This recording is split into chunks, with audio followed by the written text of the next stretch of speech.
Sudan has been facing one of the world's most violent conflicts, and virtually no one is talking about it. Today we look into the reality of death, displacement, and famine for millions of people. And we begin this episode of The Stream hearing from them, the victims of this war.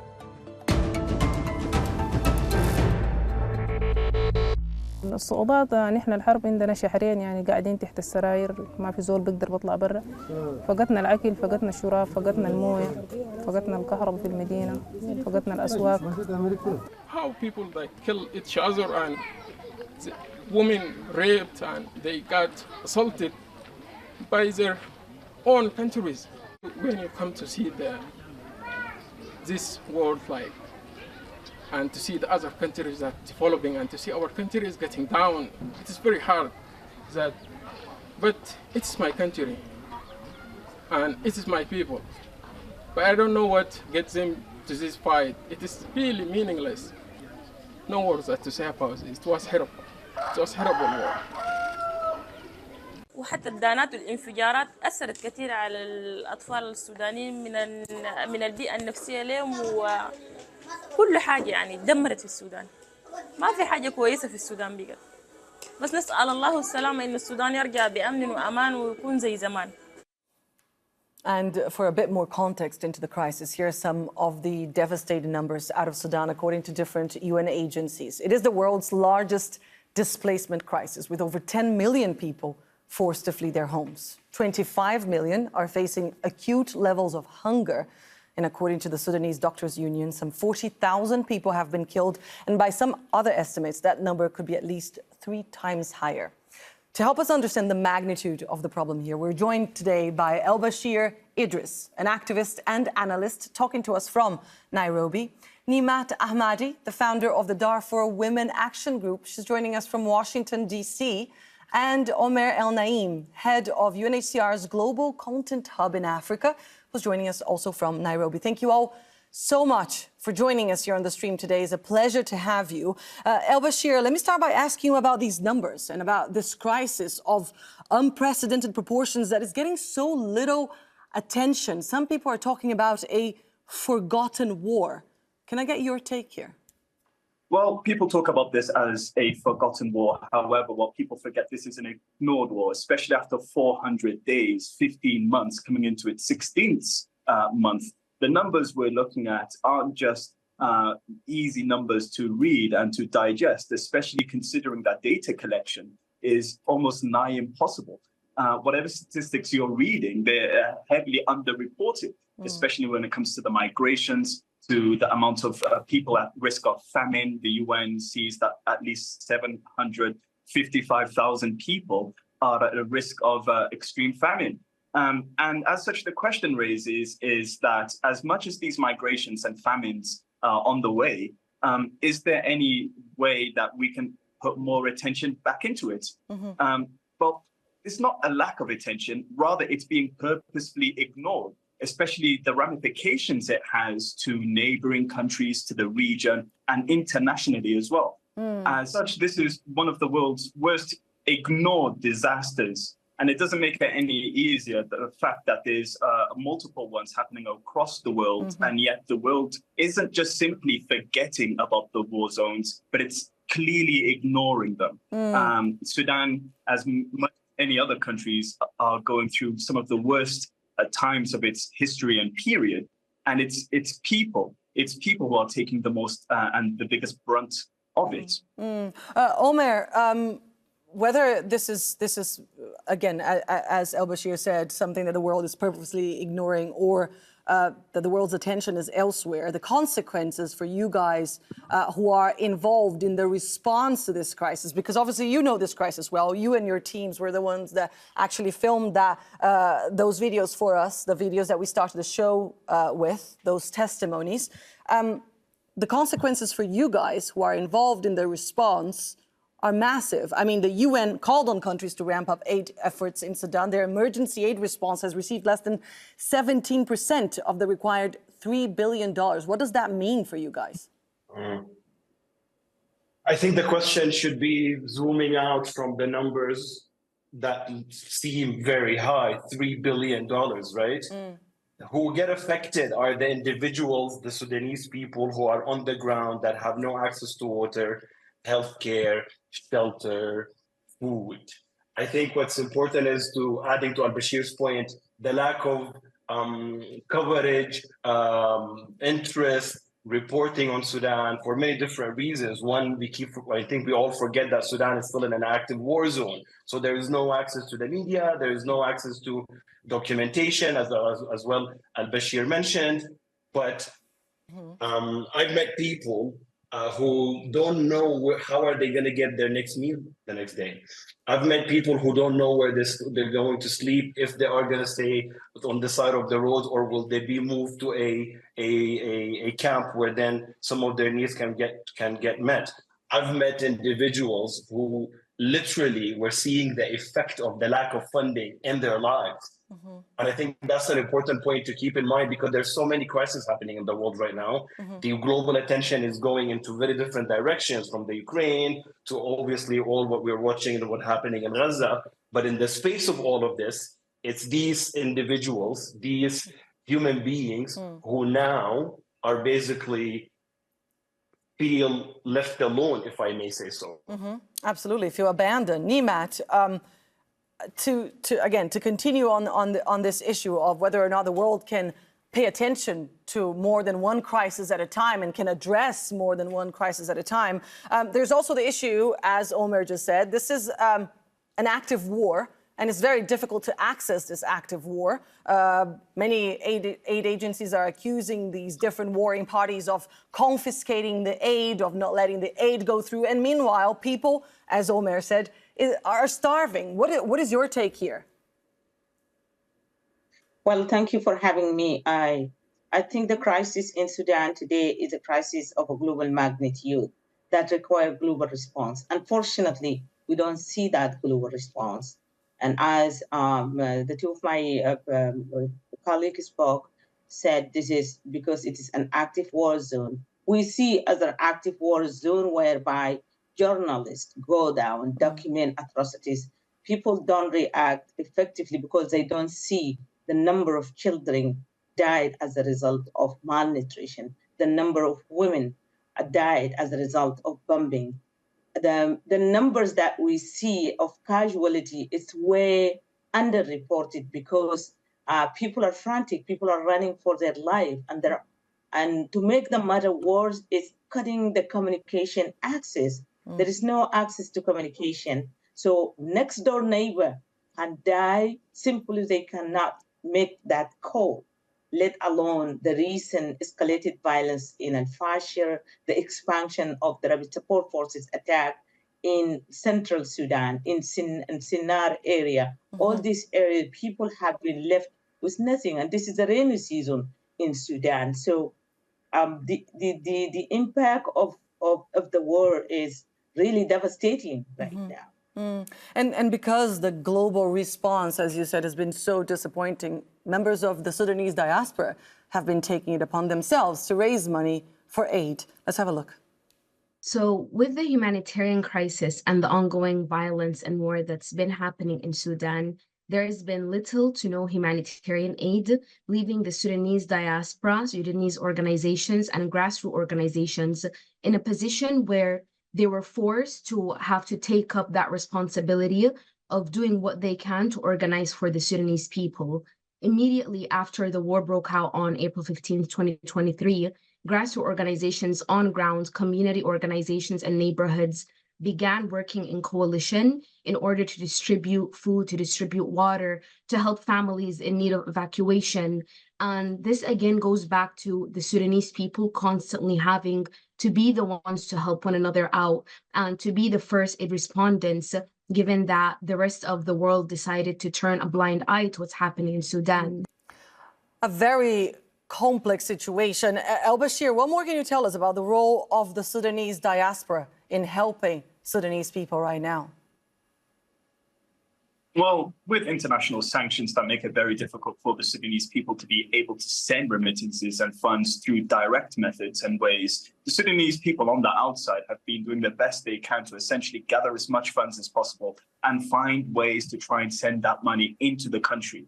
a country where most of its internet infrastructure has been destroyed, though it is partially being rebuilt. It's been destroyed during this war.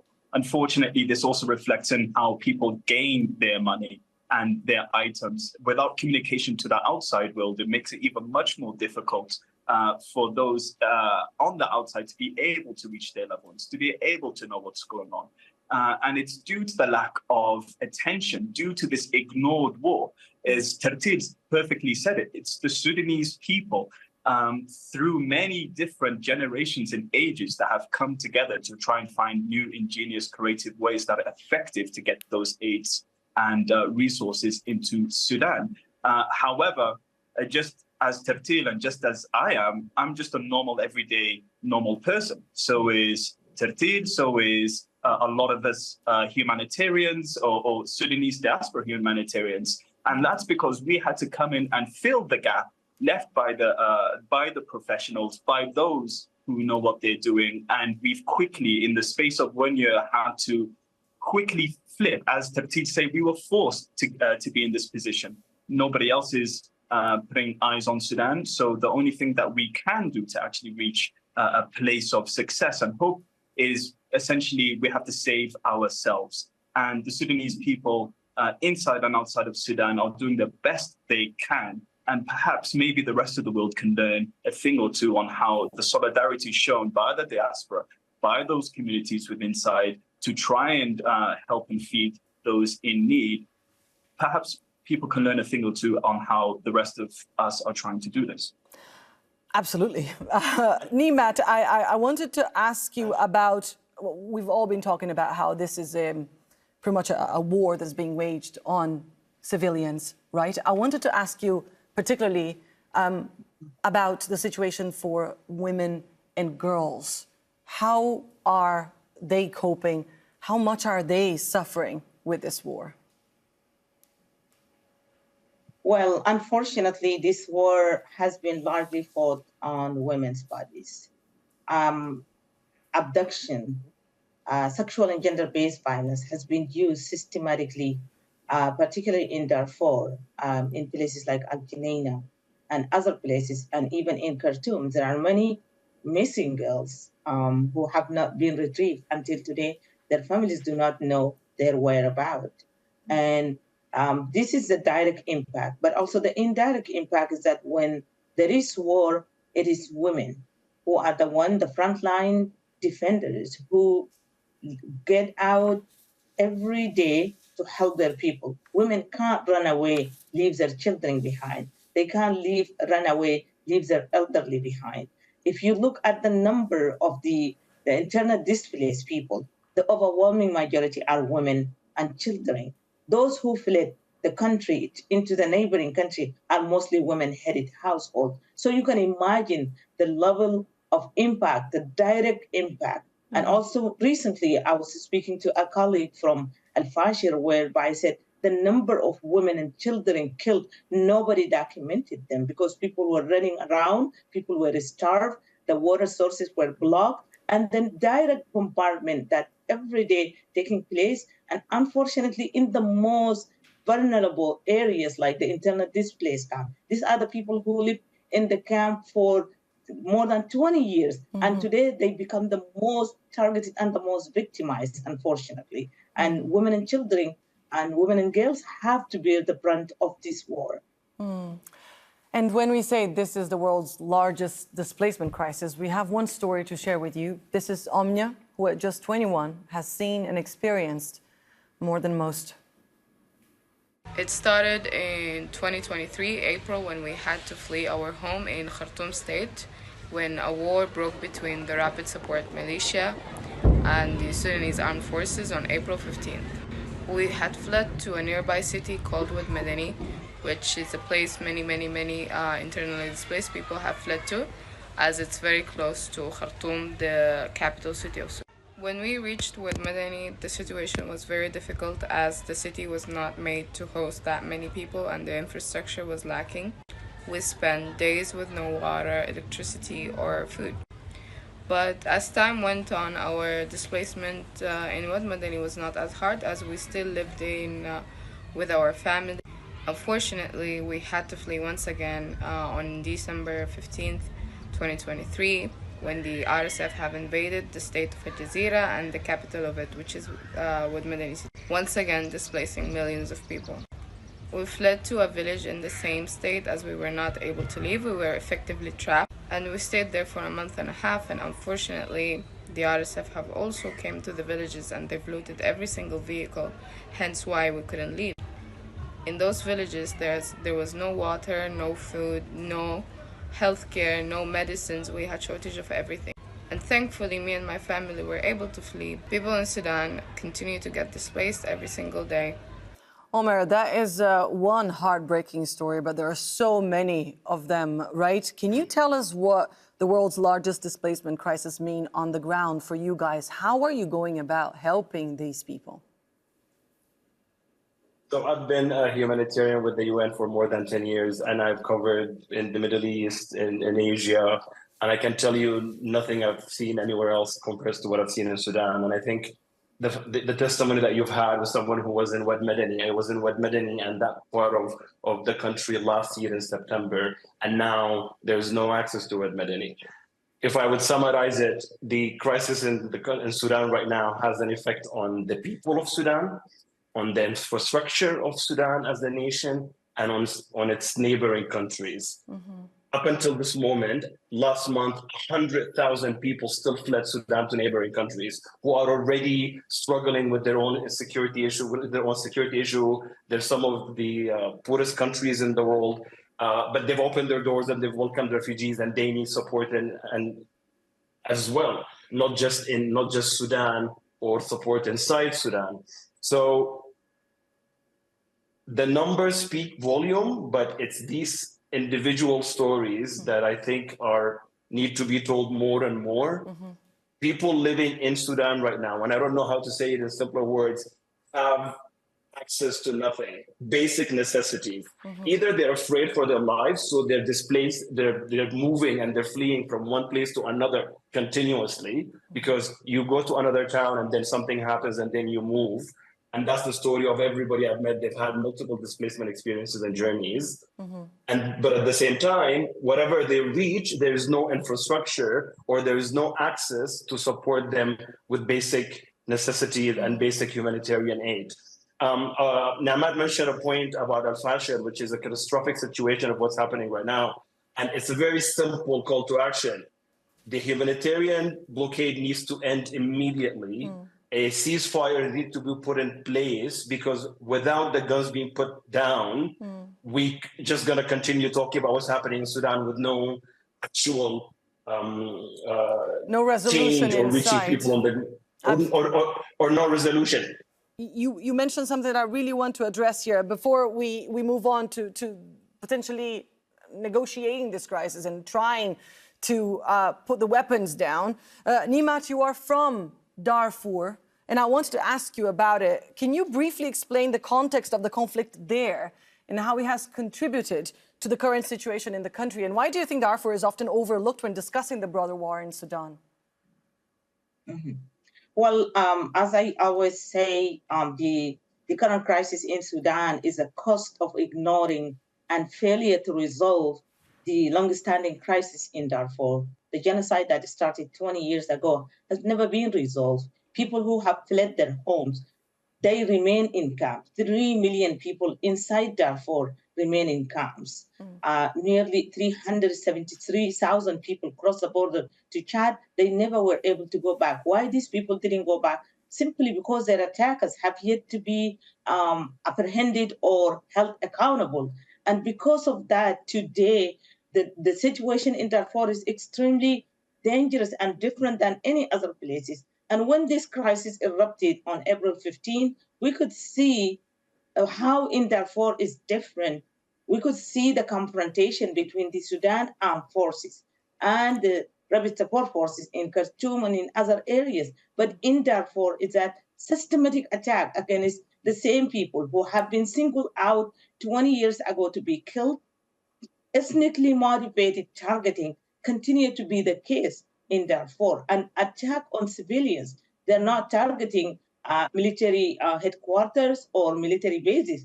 but they are unfortunately targeting internal displaced camps. As we speak to you today, people are dying in silence. And there are areas in Kordofan that are not accessible. Nobody is there to document. People are getting killed in masses every day. And that, as Omer said, I would like to send a call to action.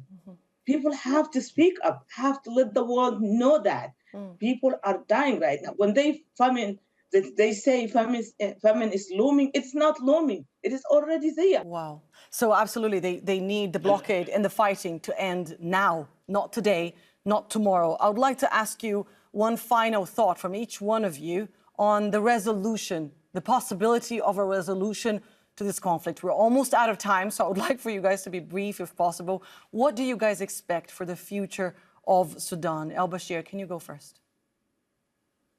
Well, with the negotiations happening next month, let's be honestly very truthful. It seems to be a constructive failure or a step towards that. Do I believe that this current negotiations or peace negotiations will actually produce the peace that is needed? No. If Hemeti and Burhan were to sign a peace agreement today, right now, before 6 p.m., the war on the ground was still not finished. They had that opportunity in the first 3 months of this war. That opportunity has now missed, and now this war has become completely out of control, where the commanders and generals themselves do not have that power to be able to rein in their troops and rein in the damage that has been done. So even at the top level, if they were supposed to make peace negotiations, there is still a lot to do on the ground to be able to mend that social contract, to mend that social fabric. However, with these upcoming talks, I do believe that it may not necessarily get the success that is needed, that is desperately needed. However, I am hoping at least that it will be a step forward somewhere. Wow. And for all mediators and those who really do care about the Sudanese people, they should know that the sooner this stops, the quicker that the Sudanese people can rebuild and find new skills and outlets to be able to have a peaceful and normal life just like any other human being. Omer, what is your take? How can the social contract be rebuilt? I want to take it one step back and ask for now. Now the international community needs to understand that a ceasefire deal needs to be implemented immediately, and every day of delay in the humanitarian blockade and the access of civilians who need aid desperately is causing death, and we're all complicit in this. What I see in the future is the different actors coming together for rebuild of Sudan. The country is destroyed, Anelise, and what really needs to happen in the future is that development actors, the humanitarian community, civil society, friends of Sudan need to all come together to put this map with the Sudanese people of how the rebuild of Sudan will look like. But for now, there is nothing that I can say and echo but to repeat and repeat and repeat.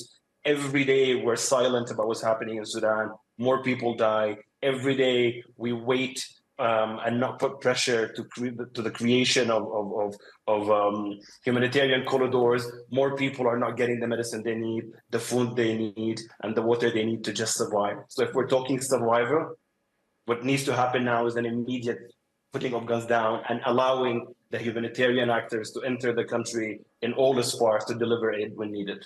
Niemat, your take. What do you hope for the future of Sudan? Without accountability, there will not be a social contract in Sudan. The crimes that have been committed is just beyond forgivable or resolvable easily. There has to be now a quick intervention to keep people alive at all, if we can do that. And then authorization of forces to protect civilians.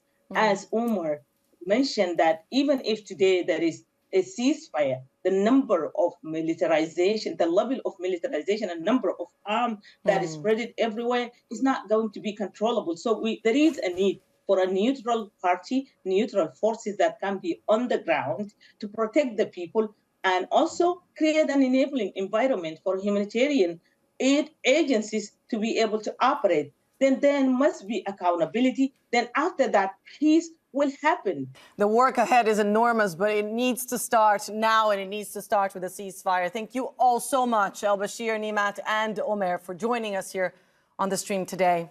And thank you all for watching. If you have a comment about this show, you can always talk to us on social media. And if you have a conversation or a topic that you'd like to flag for us, we're always open to your suggestions. You can use the hashtag or the handle AJStream. Take care, and I'll see you soon.